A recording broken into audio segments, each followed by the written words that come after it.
ഞണ്ടിറക്കുമെന്ന് എനിക്കും അറിയാടോ. മീൻ വല്ലതും ഉണ്ടോ? എടോ ആമയൊന്നും വേണ്ട, മീൻ എന്തെങ്കിലും ഉണ്ടോന്ന് മുതലേ ഞാൻ സൊന്നി. മുതലയോ? എടോ ഇതൊക്കെ മനുഷ്യന്മാര് തിന്നുന്നതാണോടോ? ആദ്യം അവൻ പറഞ്ഞ് അവന്റെ കയ്യിൽ ഞണ്ടുണ്ടെന്ന്, പിന്നെ അവൻ പറഞ്ഞ് ആമയുണ്ടെന്ന്, ഇപ്പൊ പറയണ മുതലുണ്ടെന്ന്. എന്റെ ദൈവമേ, മനുഷ്യന്മാർക്ക് തിന്നാൻ പറ്റുന്ന എന്തെങ്കിലും ഉണ്ടെങ്കിൽ താടോ ഇങ്ങോട്ട്. എങ്ങനെ ശരിയാവും? ആരും തരത്തില്ല. നിങ്ങൾക്കറിയോ, എന്റെ ഭർത്താവ് എന്റെ കുട്ടേട്ടൻ 1.5 വർഷമായി കാണാതെ പോയിട്ട്. കണ്ണു കാണത്തില്ല. ഇവിടെ ഒരു ദിവസം ലോട്ടറി കച്ചവടത്തിനെന്നും പറഞ്ഞ് ഇറങ്ങിപ്പോയത് കാണുന്നില്ല. എങ്ങോട്ട് പോയോ എന്ന് എന്റെ മനുഷ്യൻ ഒന്ന് തിരിച്ചു വന്നാ മതിയായിരുന്നു. കോഴി ഞാനല്ല, അവന്മാരാ. അതല്ല, കോഴിയിറച്ചി. അല്ല, ഞാൻ പറഞ്ഞില്ലായിരുന്നല്ലോ. രാജിക്ക് പെട്ടെന്ന് തരണമെന്ന് തോന്നിയത് കൊണ്ട് കൊണ്ടുവന്ന. കോഴിക്ക് എന്താ വിശേഷം? കോഴിക്കൊക്കെ വിശേഷം വന്ന ആര് പലഹാരം കൊണ്ട് പോകാനാണ്?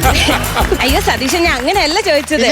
കോഴിയൊക്കെ പ്രത്യേകിച്ച് വെട്ടുമ്പോഴത്തേക്ക് എന്തെങ്കിലുമൊക്കെ വിശേഷങ്ങൾ ഉണ്ടാവുമല്ലോ. രാജിക്ക് എന്തെങ്കിലുമൊക്കെ തരണമെന്ന് തോന്നിയത് കൊണ്ട് ഞാൻ ഇങ്ങോട്ട് കൊണ്ടുവന്നു. അങ്ങനെ. അപ്പൊ ഇന്ന് വീട്ടിലും കോഴിക്കറി തന്നെ ഇല്ല, വീട്ടിലും മുളകടിച്ചത്. അയ്യോ, അതെന്നാ പറ്റി? അവിടെ കറി വയ്ക്കാൻ മേടിക്കാൻ കാശില്ല. അപ്പൊ ഈ കോഴി മേടിച്ചത്? രാജിക്ക് ഞാൻ എങ്ങനെയെങ്കിലും പൈസ ഉണ്ടാക്കും. അങ്ങനെ. എടാ സതീശ, ഹോസ്പിറ്റലിലാണെന്ന് അറിഞ്ഞല്ലോ അപ്പൂപ്പൻ, എന്നാ പറ്റി? ഓ എന്റെ പൊന്ന് രാജി, അതൊന്നും പറയണ്ട. അപ്പൂപ്പനോട് ഡോക്ടർ പറഞ്ഞ് രക്തത്തിൽ ഇരുമ്പിന്റെ അംശം കുറവാണെന്ന്. അയ്യോ, എന്നിട്ട്? അപ്പൂപ്പൻ കെട്ടുകമ്പി എടുത്തങ്ങ് തിന്ന്. അയ്യോ, എന്നാ പറ്റി? എന്നിട്ട് എന്നാ പറ്റാൻ, കെട്ടുകമ്പി തീർന്നു പോയി. ദൈവമേ, ഇനി എന്താ ചെയ്യാ? എന്ത് ചെയ്യാനാ രാജി? പ്രാർത്ഥിക്കുക, അല്ലാതെ ഇപ്പൊ എന്ത് ചെയ്യാൻ പറ്റും? ഒന്നും പറഞ്ഞ അയണിന്റെ അംശം കുറവാന്ന് പറഞ്ഞ് ആരെങ്കിലും ഇരുമ്പൊക്കെ എടുത്ത് തിന്നുവോ രാജി? ശരിയാ രാജി. പിന്നെ ഈ കുട്ടന്റെ അറിവ് വല്ലതും ഉണ്ടോ? എങ്ങനെയാ? ഓ ഇല്ല, ഞാൻ ഒരുപാട് സ്ഥലത്ത് അന്വേഷിച്ചു. കത്തിക്കണം, മെഴുകുതിരി ഒക്കെ വലിക്കണുണ്ട്. എന്തെങ്കിലും പറഞ്ഞായിരുന്നു? ഇല്ല, ഞാൻ കുട്ടന് വേണ്ടി ഞാൻ മെഴുകുതിരി കത്തിച്ചെന്നും പ്രാർത്ഥിക്കാറുണ്ടെന്ന് പറയുമായിരുന്നു. പ്രാർത്ഥിക്കണോടാ സതീഷ, നീ പ്രാർത്ഥിക്കണം. നീ ഒരേ ഒരു കൂട്ടുകാരനല്ലേ എന്റെ. അയ്യോ പാവ, എന്റെ കുട്ടേട്ട എവിടെയാണോ എന്തോ. ലോട്ടറി കച്ചവടത്തിന് പോയതല്ലേടാ. ഇനി ആ ലോട്ടറി അടിച്ചാവും വേറെ വല്ലയിടത്തും ഭാര്യയായിട്ട് ജീവിക്കുവാണോ? അങ്ങനെയൊക്കെ സംഭവിക്കും. ഒറ്റപ്പെട്ട സ്ഥലങ്ങളിൽ അങ്ങനെ സംഭവിച്ചിട്ടുണ്ട് രാജി. ചുമ്മാ ഇരി സതീഷ, കാര്യം പറഞ്ഞതാ. അത് ഞാൻ നുണ പറയേണ്ട കാര്യം എനിക്കില്ല. അയ്യോ, അപ്പൊ പിന്നെ നമുക്കൊന്ന് എന്താ ചെയ്യേണ്ട സതീഷ? എന്ത് ചെയ്യാനായിട്ടാ? ഞാനൊരു കാര്യം പറയട്ടെ രാജി. ഞാൻ പറയാൻ പോണ കാര്യം നീ ആരോടും പറയണ്ട. ഇല്ല. അതെ, നിന്റെ കൂട്ടുകാരടുത്ത് പോലും പറയല്ലേ. എനിക്ക് കൂട്ടുകാരില്ലല്ലോ. അല്ല സതീശ, നിനക്ക് കൂട്ടുകാരുണ്ടല്ലോ. ഞാൻ ആ അമ്പലത്തിൽ തിരിച്ചു വരുന്ന വഴിക്ക് ആ കല്ലിങ്ങിൽ ഇരിപ്പുണ്ടായിരുന്നല്ലോ. അതെപ്പോഴാ കണ്ടേ? ഒരു 8:30 മണിയായി. 8:45 ഞങ്ങളുടെ ഫ്രണ്ട്ഷിപ്പ് അവസാനിപ്പിച്ചല്ലോ ഞാൻ. ആണോ? എന്നായിരുന്നു? എന്നാ പിന്നെ പറഞ്ഞോ, നമുക്ക് രണ്ടുപേർക്കും കൂടിയേ ഒരു ദിവസം കുട്ടേട്ടൻ അന്വേഷിച്ചു പോയാലോടാ. പോകാന്ന് പറയായിരുന്നു. പോകാം. എന്റെ ബലമായ സംശയം ഇവിടെ ചൂട് കാരണം വല്ല തണുപ്പുള്ള ഏരിയ പോയി നോക്കിയിട്ടുണ്ടെന്നാണ് എനിക്ക് തോന്നുന്നത്. നമുക്ക് രണ്ടുപേർക്കും മൂന്നാർ പോയി സ്റ്റേ എടുത്ത് അന്വേഷിച്ചാലോ? അങ്ങനെയാണെങ്കിൽ നമുക്ക് ഊട്ടി ചെന്നൊന്ന് സ്റ്റേ എടുത്ത് അന്വേഷിച്ചാലോ? വേണ്ടെന്ന്. കുളു മണാലി ചെന്ന് സ്റ്റേ എടുത്ത് അന്വേഷിക്കണെ കുറിച്ച് എന്താ? എന്റെ പൊന്ന് സതീഷേട്ടാ, എന്റെ കുട്ടിയുടെ അങ്ങോട്ടൊന്നും പോത്തില്ല. സ്റ്റേ ആണ് പ്രശ്നം. ഒറ്റ ദിവസത്തിന് പോയിട്ട് വരാന്ന് പറയാം. അതെ, വേറൊരു പ്രശ്നമുണ്ട്. എന്നാ രാജി? ഞാൻ വൈകിട്ട് കുളിക്കാൻ കേറുമ്പോഴേ നമ്മുടെ കുളിമുറിയുടെ ബാക്ക് സൈഡിൽ 2 വാഴ നിക്കുന്നില്ലേ? ആ വാഴക്കിടയിൽ ഒരാള്. രാജി അത് കണ്ടായിരുന്നോ? എന്തോന്ന്? അല്ല, ആളാരായിരുന്നു? കണ്ടായിരുന്നോ? ഇല്ല, ഒരു നിഴൽ വെട്ടം മാത്രം. രാജി ഇവിടെ ഒറ്റയ്ക്കല്ലേ താമസിക്കുന്നേ? അപ്പൊ തോന്നിയതായിരിക്കും രാജിയും. രാജി ഒരു കാര്യം ചെയ്യും, ഇനി രാജി വൈകുന്നേരം കുളിക്കാൻ വേണ്ടി പോകുമ്പോ ഞാൻ ഇവിടെ വന്ന് കാവലിൽ നിൽക്കാം. ബുദ്ധിമുട്ടാവും. വാഴയുടെ ഇടയിൽ നിൽക്കണ ബുദ്ധിമുട്ടൊന്നും. എന്തെങ്കിലും പറഞ്ഞായിരുന്നു? എനിക്ക് എന്തോ ബുദ്ധിമുട്ട് രാജി, ഞാൻ വന്ന് നിന്നോളാം. അല്ല സതീഷ, എനിക്ക് ബുദ്ധിമുട്ടാവുന്നാ ഞാൻ പറഞ്ഞേ. സതീഷേ, നിന്റെ ഗൾഫിൽ പോണ കാര്യമൊക്കെ എന്തായി? ഗൾഫിൽ പോകാൻ വേണ്ടി എന്റെ രാജി എല്ലാ കാര്യങ്ങളും റെഡി ആയിട്ട് ഞാൻ ഇമിഗ്രേഷൻ എയർപോർട്ടിൽ ചെന്ന് ഇമിഗ്രേഷന്റെ മുമ്പിൽ എത്തിയപ്പോഴേക്കും എന്റെ അമ്മ എന്നെ ചതിച്ചു കളഞ്ഞു. അമ്മ കയറി പോയോ? ഇല്ല. പിന്നെ ഞാൻ എന്റെ പാസ്പോർട്ട് എടുത്ത് അങ്ങോട്ട് വെച്ചപ്പോഴേക്കും അവിടെ ഇരിക്കുന്ന ഓഫീസർ എന്നോട് ചോദിക്കുക, എത്ര കുറ്റി ഗ്യാസ് വേണമെന്ന്. പാസ്പോർട്ടാന്ന് പറഞ്ഞ അമ്മ എടുത്ത് വെച്ചേക്കണ ഗ്യാസിന്റെ ബുക്കായിരുന്നു.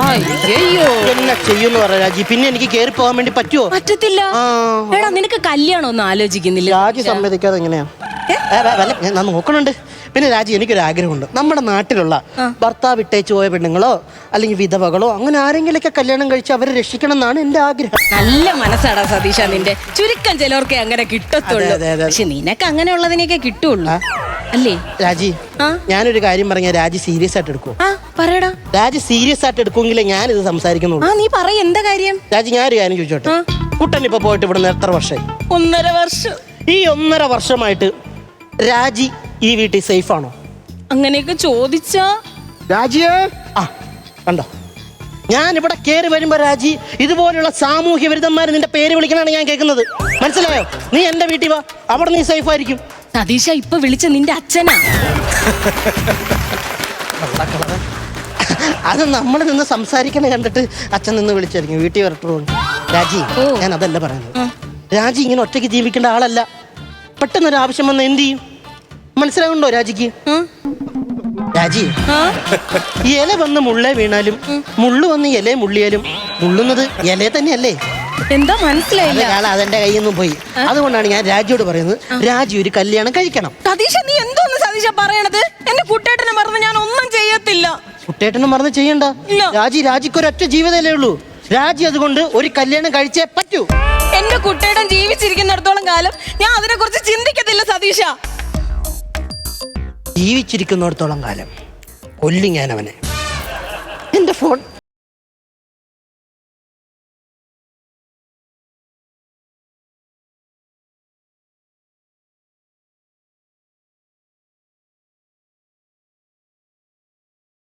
അയ്യോ, എന്റെ കുട്ടേട്ടനെ പോലെ ഒരാള്. കുട്ടേട്ടനെ പോലെ ആളല്ല, കുട്ടേട്ടൻ തന്നെ അവൻ നീക്കുന്നത്. നിങ്ങൾ എത്ര നാൾ എവിടെ പോയിരുന്നു മനുഷ്യ? എന്നെ പറ്റി നിങ്ങൾ ചിന്തിച്ചിട്ടുണ്ടോ? ചിന്തിച്ചിട്ടുണ്ടോ അത്? ഇങ്ങനെ ചെന്നാ ഞാനിപ്പോ വരയ്ക്ക് പുറത്തു പോയത്. 1.5 വർഷമായി ഞാൻ ഇതിനകത്ത് ഉരുക്കി ജീവിക്കണം. നിങ്ങൾക്ക് അറിയോ? 1.5 വർഷമായിട്ട് ഉരുകി ജീവിക്കാൻ നീ ആരും മെഴുകുതിരിയോ? അപ്പൊ ആ കോമഡി ഏറ്റി. 1.5 വർഷം കാണാതായിട്ട് വന്നാല് ഇങ്ങനെ വായി നീ ഒരു കൗണ്ടർ അല്ലാതെ വേറെ ഒന്നും വരും. കൈ കയറി പിടിച്ച നിങ്ങൾ എങ്ങനെ കൃത്യമായിട്ട് എന്നെ കൈ പിടിച്ച്? എനിക്ക് കണ്ണ് കാണാം. ചുമ്മാ കണ്ണ് കാണാം. ഇല്ല, നോക്ക്. ഞാൻ വിശ്വസിക്കത്തില്ല. വിശ്വസിക്കണം. മൂക്കിത്തോട്. നോക്കിത്തൊട്ട്. നിങ്ങളുടെ മൂക്കിലല്ലേ, എന്റെ മൂക്കിത്തോട്. തൊട്ട്. കുട്ടിപ്പാട്ടുകാരെ തേടി ടോപ്പ് സിംഗർ ഓഡിഷൻ UAE. 8-നും 15-നും ഇടയിൽ പ്രായമുള്ള കുട്ടികൾക്ക് ഓഡിഷനിൽ പങ്കെടുക്കാം. ഓഡിഷനിൽ അസാമാന്യ പ്രകടനം കാഴ്ചവെക്കുന്നവർക്ക് ടോപ്പ് സിംഗർ ഗ്രാൻഡ് ഫിനാലയിൽ പങ്കെടുക്കാൻ അവസരം. പ്രവേശനം സൗജന്യം. രജിസ്റ്റർ ചെയ്യാൻ ഉടൻ വിളിക്കൂ. +971 5263 10876. മൂക്ക് വയ്യാങ്കി അത് പറയണ്ടായിരുന്നു. മൂക്കിത്തൊട്ട് ഞാൻ പറഞ്ഞിട്ടല്ലോ, നീ പറഞ്ഞിട്ടല്ലേ? നീ എന്തിനാ കരയുന്നേ? കൃഷ്ണൻ. അത് ശരി, ഞാനിവിടുന്ന് പോയപ്പോ ആരടി അനന്തകൃഷ്ണൻ? അയ്യോ അണ്ണ, അങ്ങനല്ല അണ്ണാ. ഈ സന്തോഷം വരുമ്പോ കരയുന്നതിന് ഒരു പേരില്ലേ അണ്ണാ? ആനന്ദാശ്രു. അതായിരുന്നു. കരയാതെ ഞാനിങ്ങ എത്തിയല്ലോ. എനിക്ക് എന്ത് സംഭവിച്ചെന്നാണോ ചോദിക്കാൻ വരുന്നത്? ഞാന് ലോട്ടറി വിറ്റ് ഇങ്ങനെ റോഡിന്റെ സൈഡിൽ കൂടെ പതുക്കെ നടന്ന് ഇങ്ങനെ പോവുക. അപ്പൊ ഈ സമയത്ത് അല്ല, ഒന്ന് ഇങ്ങോട്ട് വന്നിരുന്നെങ്കിൽ ഇവിടെ നിന്ന് അല്ല, അങ്ങനെ നടന്നു പോയപ്പോ ഒരു കാർ വന്ന് എന്നെ ചാരിയിട്ടങ്ങ് പോയി. ഞാൻ വീണ്. പെട്ടെന്ന് ആൾക്കാർ കൂടി എല്ലാവരും കൂടി എടുത്ത് എന്നെ കാറിനകത്തിട്ട് ഹോസ്പിറ്റലിൽ കൊണ്ടുപോയി ചികിത്സ. അയാളൊരു ഡോക്ടറായിരുന്നു.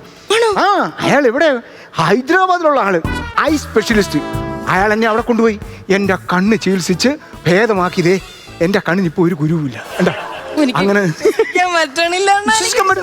എനിക്ക് വിശ്വസിക്കാൻ പറ്റുന്നില്ല. അണ്ണാ, ഈ കാഴ്ചശക്തിയൊക്കെ തിരിച്ചു കിട്ടിയപ്പോ എങ്ങനെയുണ്ട്? കൊള്ളാം. കാഴ്ചശക്തി കിട്ടിയപ്പോ തന്നെ ഞാൻ ഇങ്ങനെ എടുത്ത് നോക്കിയപ്പോ കാണുന്നത് ഡോക്ടറിനെ ആദ്യമായിട്ട് കണ്ടു. സന്തോഷം കൊണ്ട് ഞാൻ ഡോക്ടറെ എടുത്ത് പൊക്കിയെടുത്ത് കറക്കി നിലത്തിട്ട് നടുപൊടിച്ച്. അങ്ങനെ 6 മാസം ഞാൻ ജയിലിലായി. അതാ ഇത്രയും വരാൻ വൈകിപ്പോയി. അപ്പൊ ഈ 1.5 വർഷം ജയിലിലായിരുന്നോ? 1.5 വർഷം ജയിലിലായി പോയി. എന്റെ ദൈവമേ. പക്ഷെ എന്നാലും വേണ്ടിയില്ല, കാഴ്ച കിട്ടിയല്ലോ, അതൊരു സന്തോഷം. സത്യം പറയാം, എന്തൊരു ഈ സ്ഥലങ്ങളൊക്കെ എന്ത് രസമാണ്. നീ ഹൈദരാബാദ് കണ്ടിട്ടുണ്ടോ? ഇല്ല. അയ്യോ, സുന്ദരമായ സുന്ദരികളായ സ്ത്രീകളാണ് മൊത്തം. എന്തോ പറഞ്ഞേ? ഞാൻ എന്തോ പറഞ്ഞേ? എന്തോ പറഞ്ഞെന്നാ ഞാൻ ചോദിച്ചേ. സുന്ദരമായ കാഴ്ചകൾ അല്ല, സുന്ദരികളായ പെണ്ണുങ്ങളെന്നാണ് നിങ്ങൾ പറഞ്ഞത്. സുന്ദരമായ മലകളും. ആരുടെ അത് നിങ്ങൾ ഇവിടെ ഇല്ലാതിരുന്നതിന് ശേഷമുള്ള അപ്ഡേഷനാ.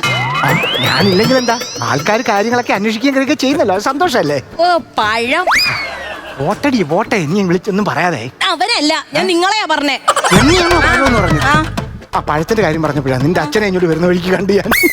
എന്റെ അച്ഛൻ പഴമാണെന്നാ നിങ്ങൾ പറഞ്ഞ? അല്ല, എന്റെ അച്ഛന് നിങ്ങൾക്ക് എങ്ങനെ അറിയാം? നിങ്ങൾക്ക് കണ്ണ് കണ്ടുകൂടായിരുന്നല്ലോ. ഇങ്ങനെ ലൂപ്പ് ഹോളൊക്കെ ചോദിക്കണം, അപ്പോഴാണ് അത് അടയ്ക്കേണ്ടത്. ഞാനിങ്ങോട്ട് വരുന്ന വഴിക്ക് ആ ജംഗ്ഷനിൽ ഒരാൾക്ക് 10 രൂപ പിച്ച കൊടുക്കുന്നു. 10 രൂപ പിച്ച കൊടുക്കുന്നു. എന്നിട്ട് നോക്കിയപ്പോൾ എന്തുവാ, 10 രൂപ കൊടുത്തിട്ട് അയാളുടെ പിച്ചപ്പാത്രത്തിൽ നിന്ന് 9 രൂപ എണ്ണി പറക്കി എടുക്കുന്നു. ഇത്രയും നാറിയായ എച്ചിയായ ഒരാള് ഈ നാട്ടിൽ നിന്റെ അച്ഛനാകാറായ ഒരു കഷ്ണിക്കുള്ള ആളല്ലേ? അത് തന്നെ അപ്പൊ correct ആ. നിങ്ങൾ ഇവിടുന്ന് ഇറങ്ങി പോയില്ലേ? നിങ്ങൾ എങ്ങോട്ട് പോയി എന്തൊന്നും എനിക്ക് അറിയണ്ട. എല്ലാം ഞാൻ പറഞ്ഞില്ലയോ? എല്ലാം പറഞ്ഞു. പക്ഷെ ഞാൻ പറയട്ടെ, എന്റെ അവസ്ഥയും കൂടെ കേക്ക്. ആകെ കൂടി സഹായിക്കാൻ ആ സതീശനെ ഉണ്ടായിരുന്നു. അവൻ എന്റെ ആത്മാർത്ഥ സുഹൃത്താടി, അവൻ സഹായിക്കണം, സഹായിച്ചേ മതിയാവൂ. അതാണ് ശരി. സതീശനോട് ഞാൻ വന്ന് വിവരം വിളിച്ച് പറയണ്ട, ഞാൻ തന്നെ വിളിച്ച് പറയാം. എന്നിട്ട് എനിക്ക് കണ്ണ് കാണില്ല എന്ന് അവനെ ബോധ്യപ്പെടുത്തണം. കണ്ണ് കാണുമെന്ന് പറഞ്ഞു കളയരുത്. അവനൊരു സർപ്രൈസ് കൊടുത്തു കളയാം. അപ്പൊ എനിക്ക് ഈ കാഴ്ച കിട്ടിയ സ്ഥിതിക്ക് നമുക്കൊന്നുകൂടെ കല്യാണം കഴിച്ചാലോ? ഒരു ട്രെൻഡാണത്. 20,000 വെച്ച് നമുക്കൊരു കല്യാണം കഴിച്ചാലോ? ഈ സന്തോഷത്തിന് നിന്നെ ഞാൻ കെട്ടിപ്പിടിച്ചിടും മാറട്ടെ. അത് സ്ക്രിപ്റ്റിൽ ഇല്ലല്ലോ. എന്റെ പരമുള്ളേ, ഞാൻ സത്യം തന്നെയാ പരമുള്ളേ പറയണത്. മുംബൈ വാഹന അപകടത്തിൽ കുട്ടൻ കൊല്ലപ്പെട്ടു. കാര്യം എനിക്കിപ്പോ ഇങ്ങനെ ഒരു കള്ളം പറയേണ്ട കാര്യം എന്താണുള്ളത്? അവിടെ നിന്നുള്ള മലയാളി അസോസിയേഷൻ ആൾക്കാർ കുട്ടൻ്റെ ചടങ്ങുകൾക്ക് വേണ്ടിയുള്ള സാധനങ്ങൾ വരെ എൻ്റെ തന്നു വിട്ടിട്ടുണ്ട്. ഇന്ന് തന്നെ നമുക്കിതൊരു ആഘോഷമാക്കണം, ചടങ്ങുകളൊക്കെ നടത്തണം. എന്നിട്ട് നാളെ തന്നെ രാജിനെ കല്യാണം കഴിപ്പിക്കണം. എനിക്ക് തെണ്ണുണ്ട് കുട്ടമ്പിള്ളേ, രാജി ഇങ്ങനെയൊക്കെ നടക്കുന്നത്. പരമുള്ള വേറൊരു കാര്യം ചെയ്യണം. നമ്മുടെ പൗരസമിതിയിലുള്ള എല്ലാ ആൾക്കാരെയും വിളിച്ചിട്ട് എത്രയും പെട്ടെന്ന് രാജിനെ വിട്ടിട്ടോ നമുക്ക് ചടങ്ങുകളും കാര്യങ്ങളൊക്കെ നടത്തണം കേട്ടോ. എടി രാജിയേ, അങ്ങ് വന്നേ. ആ സതീശ, എനിക്ക് നിന്നോടേ സന്തോഷമായിട്ടൊരു കാര്യം പറയാനുണ്ട്. എനിക്കും നിന്നോട് സങ്കടകരമായ ഒരു കാര്യം പറയാനുണ്ട് രാജി. എന്ത് പറ്റി? നിന്റെ ഭർത്താവും എന്റെ ആത്മാർത്ഥ സുഹൃത്തുമായ കുട്ടൻ 5 മാസം മുമ്പ് വാഹന അപകടത്തിൽ പോയി. എങ്ങോട്ട് പോയെന്ന്? പോയി. ഇതെന്താന്നറിയാമോ? എന്തോടാ, കുടുക്കയോ? കുടുക്കയൊന്നും അല്ല, കുട്ടന്റെ ചിതാഭസ്മം. എന്നെ ഭർത്താവ് മരിച്ചിട്ട് കരയാത്തെ? പിന്നെ ഈ വരുന്നത് ആരാടാ? ഈ ഇലാമപ്പഴം തിരിച്ചു വന്നു. ഇനി ഇതിന്ന് ഇറങ്ങി ജീവൻ വെച്ച് വന്നാണോ? സതീശൻ വന്നോടാ. എങ്ങനെ മനസ്സിലായി? നിന്റെ ആ ഓഞ്ഞ നാറ്റം ഉണ്ടല്ലോ എനിക്ക് കിട്ടിയത്. സതീശ, എന്തോ? രാജിയെ, എന്തോ? ഒരു ചായ എടുക്കടി അവന്. ആ, ചായ എടുക്കാം. സതീശ, എന്തോ? നീ ഇങ്ങനെ തിരിച്ചു വന്നല്ലേടാ, എനിക്കങ്ങോട്ട് ഭയങ്കര സന്തോഷായി. ആണോ? നിന്റെ കാഴ്ചയൊക്കെ എങ്ങനെയുണ്ടോ? എന്റെ കൈ എവിടെയോ തട്ടിയല്ലോടാ സതീശ. നീ എവിടാ? നിന്നെ ഞാൻ കാത്തിരിക്കുവായിരുന്നു. എന്തിനാടാ? നീ ഒന്ന് അങ്ങ് കെട്ടിപ്പിടിച്ച് സ്നേഹിക്കാൻ. ഞാൻ നിന്നെ ഒന്ന് കെട്ടിപ്പിടിക്കട്ടെടാ. കെട്ടിപ്പിടിക്കടാ. നിന്നെ ഞാനും ഒന്ന് കെട്ടിപ്പിടിക്കട്ടെടാ. എവിടാടാ ഇത്? നീ ഇത്ര നാൾ എവിടെയായിരുന്നടാ? അതൊന്നും പറയണ്ടടാ, അതൊരു വലിയ കഥയാ. ഞാൻ ഇങ്ങനെ ലോട്ടറി വിറ്റ് നടക്കുകയായിരുന്നു. ഈ സമയത്ത് എൻ്റെ സൈഡിൽ കൂടെ വന്ന ഒരു കാറ് എന്നെ ഇങ്ങനെ തട്ടിയിട്ടിട്ട് പോയി. ആ സമയത്ത് ഞാൻ സത്യം പറഞ്ഞാൽ പേടിച്ചു പോയി. പെട്ടെന്ന് കുറേ ആൾക്കാർ കൂടി എല്ലാവരും കൂടെ എന്നെ എടുത്തോണ്ട് പോയി. എടുത്ത് അവിടെ കൊണ്ടുപോയി ഹോസ്പിറ്റലിൽ കൊണ്ടുപോയി ട്രീറ്റ് ചെയ്ത് അവസാനം അവർ എൻ്റെ കണ്ണോപ്പറേഷൻ ചെയ്യാമെന്ന് പറഞ്ഞു. എന്നിട്ട് നീ ഇതിന്റെ അപ്പുറത്തേക്ക് നടക്കുകയല്ലേ? എനിക്കറിയാൻ പാടില്ലാത്തോണ്ട് ചോദിക്കോ? സതീശ, എന്നാ പറഞ്ഞോ. ഇല്ല പറഞ്ഞു. അങ്ങനെ ഒരാൾ, ഒരു സ്നേഹമുള്ള ഒരാള് എന്നെ ഹൈദരാബാദിലേക്ക് കൊണ്ടുപോയി. അങ്ങനെ ഹൈദരാബാദിലേക്ക് കൊണ്ടുപോയി. സത്യം പറയാ, നീ ഇവിടെ ഉണ്ടോടാ സതീശ? പിന്നെ പറഞ്ഞോ. ഹൈദരാബാദിലേക്ക് കൊണ്ടുപോയി എൻ്റെ കണ്ണോപ്പറേഷൻ.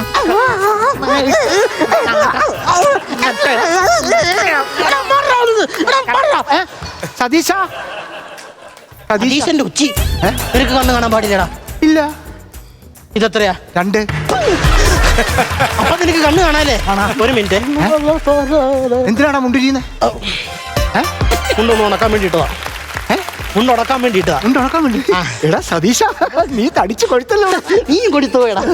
എനിക്ക് കണ്ണ് കാണാടാ. ദൈവം എന്താടാ എന്നെ മാത്രം ഇങ്ങനെ പരീക്ഷിക്കുന്നത്? എനിക്ക് കണ്ണ് കാണുന്നതിന് നിന്നെ ആരാ ദൈവം പരീക്ഷിച്ചത്? ഇതിന് മുമ്പ് ഒരു ഭാഗം ഉണ്ടായിരുന്നു, അപ്പൊ നീ ഇവിടെ ഇല്ലായിരുന്നു. എനിക്കത് മനസ്സിലായില്ല. അത് നിനക്ക് പിന്നെ മനസ്സിലാവും. ആട്ടെ, എന്തൊക്കെയുണ്ട് വിശേഷങ്ങൾ? തന്നെ നിനക്ക് സുഖമാണല്ലോ? എനിക്ക് സുഖമാണ്. അല്ല, നീ എന്താ ഇതൊക്കെ? ഇതെന്താണ് സംഭവം? ഫ്ലെക്സോ? എന്തിനാ ഫ്ലെക്സ് കൊണ്ടുവന്നത്? ഫ്ലെക്സ്. ഓക്കെ, ഫ്ലെക്സ് എന്തിനാ കൊണ്ടുവന്നത്? ഫ്ലെക്സ് വെക്കുന്ന പ്രകൃതിക്ക് ദോഷമല്ലേ? പ്രകൃതി ദോഷമാണ്. ആണല്ലോ. അത് നമ്മുടെ നാട്ടുകാരെ പറഞ്ഞ് ബോധിപ്പിക്കാൻ വേണ്ടിട്ട് ഞാനൊരു ഫ്ലെക്സ് അടിച്ചോണ്ട് വന്നേക്കുവാ. അതിനുവേണ്ടിയുള്ള ഫ്ലെക്സ് ആണ്. ശരി. അല്ല, ഇതെന്തോ ഇതോ? ഇത് ലവ് ബേർഡ്സിനെ വളർത്താൻ. ലവ് ബേർഡ്സിനെ വളർത്താൻ? കുളത്തിനകത്തോ? അല്ല, അപ്പൊ ഇതിനകത്ത് എങ്ങനെ ലവ് ബേർഡ്സ് കയറുന്ന എങ്ങനെ? ഇത് തുറന്നിട്ട് ലവ് ബേർഡ്സിന്റെ അടുത്ത് അകത്തേക്ക് ഇടും. അപ്പൊ ഇതിനകത്ത് പുറത്തേക്ക് പോകണ്ടേ? പുറത്തേക്ക് പോകണ്ട. ശ്വാസം മുട്ടത്തില്ല. ലവ് ബേർഡ്സിന്റെ അച്ഛനൊന്നും അല്ലല്ലോ. ശ്വാസം മുട്ടിക്കോളും. എടാ എന്തൊക്കെയാടാ ഈ കൊച്ചു കേരളത്തിൽ നടക്കുന്നത്? എടാ നീ പോയതിനു ശേഷം ലവേഴ്സിന്റെ ജീവചരിത്രത്തിൽ ആകപ്പാട് വ്യതിയാനം സംഭവിച്ചു. നീ ഇവിടെ ഉണ്ടല്ലോ, മാറ്റം ഉണ്ടാവും. അല്ല അതുകൂട്ടെ, ഇതിനകത്ത് നീ എന്താ എഴുതി വെച്ചേക്കുന്നത്? അതിനകത്ത് പ്രകൃതിക്ക് ദോഷം ചേരുന്ന എഴുതി വെച്ചേക്കണത്. പ്രകൃതിക്ക് ദോഷം ചെയ്തു. എന്നാ പിന്നെ ഞാൻ പൊക്കി നോക്കരുത്. എന്താ ഇവിടെ ആണുങ്ങൾക്ക് ചേർന്ന പരിപാടിയല്ല മുണ്ട് പൊക്കി നോക്കണത്. അത് നിന്റെ മുണ്ടല്ലേ പൊക്കി നോക്കുന്നത്? ഇപ്പൊ അത് ഇട്ടേക്കണത് എന്റെ ആ ഫ്ലക്സിനകത്തല്ല, അത് പൊക്കി നോക്കണം. അതായത് ഞാൻ ഫ്ലെക്സിന്റെ മുണ്ടല്ലേ പൊക്കി നോക്കുന്നത്? ഫ്ലക്സിന്റെ മുണ്ട് പൊക്കി നോക്കാൻ സമ്മതിക്കില്ലെന്ന് പറഞ്ഞില്ലേ? അങ്ങനെ നോക്കത്തില്ല. നിന്നെ പോലെ ഒരാള്, എന്നെ പോലെ ഒരാളല്ല, എന്റെ പടം തന്നെ നീ അടിച്ചോണ്ട് വന്നേക്കുന്നത്. ആദരാഞ്ജലികളോ? എനിക്ക് ആദരാഞ്ജലി അർപ്പിച്ചോണ്ട് വന്നേക്കാടാ നീ. അത് നിന്നെ ആരെങ്കിലും ഇങ്ങനെ ആദരാഞ്ജലി മരിക്കുന്നതിനും എഴുതി വെക്കോടാ. 1.5 വർഷമായിട്ട് നീ എവിടെയാന്ന് അറിയില്ലായിരുന്നു. അതുകൊണ്ട് ഒരു അഡ്വാൻസ് ആദരാഞ്ജലികൾ. അഡ്വാൻസ് ആദരാഞ്ജലി ആരെങ്കിലും എഴുതുമോ? അഡ്വാൻസ് ഹാപ്പി വിഷു ഉണ്ട്. എന്തെങ്കിലും പ്രശ്നമുണ്ടോ? ഒരു പ്രശ്നമില്ല. അഡ്വാൻസ് ഈസ്റ്റർ എന്തെങ്കിലും പ്രശ്നമുണ്ടോ? ഇല്ല. അഡ്വാൻസ് ഹാപ്പി ബർത്ത്ഡേ എന്തെങ്കിലും പ്രശ്നമുണ്ടോ? ഇല്ല. പിന്നെ അഡ്വാൻസ് ആദരാഞ്ജലിക്ക് മാത്രം എന്താണ് ഇത്ര പ്രശ്നം? ശരിയാ, അഡ്വാൻസ് മാത്രം ആകണ്ട, മൊത്തം പേയ്മെന്റ് ഞാൻ നടത്തിയ വല്ല കുഴപ്പമില്ല. രാജിയെ ഇങ്ങ് വന്നേ. രാജി പറയണ്ട. എന്താ ഇല്ല പറയുന്നില്ല. നീ മാല കൊണ്ടുവന്ന് എന്തിനായിരുന്നു? മാല ഞങ്ങളൊരു കല്യാണം കഴിക്കാൻ തീരുമാനിച്ചിരിക്കുക. എന്നാ പിന്നെ അത് ഞങ്ങൾക്ക് പ്രയോജനപ്പെടുമല്ലോ. നീ തന്നെ അങ്ങ് കൈകൊണ്ട് എടുത്ത് തന്നു കഴിഞ്ഞാലേ ഗുരുവായൂർ പോയിരുന്ന ഇവിടെ തന്നെ നടത്തുകൊണ്ട് കുഴപ്പമൊന്നുമില്ലല്ലോ. ഒരു കുഴപ്പമില്ല. നീ സാക്ഷി. എന്നാ രാജി പിടി. അടുത്ത ജന്മത്തിൽ ഒന്നുമില്ല. അന്നേരവും നീ സാക്ഷിയാണ്. എന്നാ പിന്നെ ഞങ്ങൾ ഇട്ടോട്ടെ. ഒന്ന് കുറവിടാവോ? പോരുത്. സന്തോഷമായില്ലേ? ശരി, ഫ്ലെക്സ് ചെയ്യാൻ എടുത്തോട്ടെ. എടുത്തു.